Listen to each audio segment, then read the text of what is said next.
Well, this week's Wellness Wednesday takes a look at pelvic floor therapy, and joining us now is Heather Holland, an occupational therapist with North Mississippi Health Services. How are you doing, Heather? I'm good. What about yourself? I am doing well. Well, everybody wants to know, what is pelvic floor therapy? And thanks for bringing in our little module here. Yes. Yeah, no problem. So pelvic floor therapy is a group of muscles that act like a sling or a hammock, as you can see here.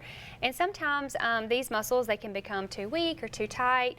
And when that happens, there's dysfunction. And so that can look like incontinence, pelvic pain. It can look like constipation even times. And so pelvic floor therapy works to help regain those muscles and help them remember what they're supposed to do.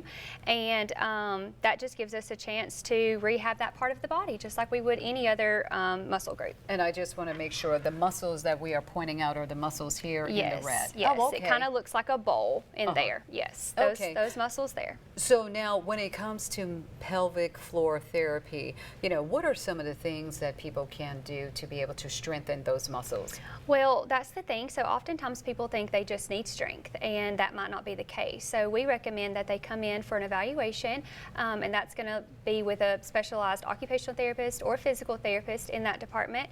And we kind of give them a specialized plan and tell them, you know, what it is exactly they need. Sometimes that is exercises, sometimes that's manual therapy, sometimes that is biofeedback to help bring awareness to that part of the body.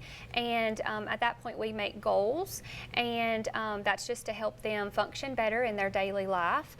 And as a practitioner, my goal is for them to always engage in meaningful activities without embarrassment and with confidence. Oh, okay. And of course, these are three of the reasons why pelvic floor therapy helps. And if you can just quickly go through that for us. Yeah, so it helps improve incontinence. That can be urinary incontinence or fecal incontinence. A lot of people think that, you know, new moms after they have a baby, sometimes, you know, with the stress incontinence, laughing, sneezing, things like that, those women definitely need pelvic floor therapy, but we can also look at patients with pelvic pain. That can be for a number of reasons: trauma in the past, endometriosis oftentimes, like in the abdomen.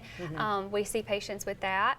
And a number of other things. So we just recommend that if you're having any of the issues that we've mentioned, that you see your primary care physician and you know, get connected. Hopefully we can get you on the right path so you're not having to deal with those things.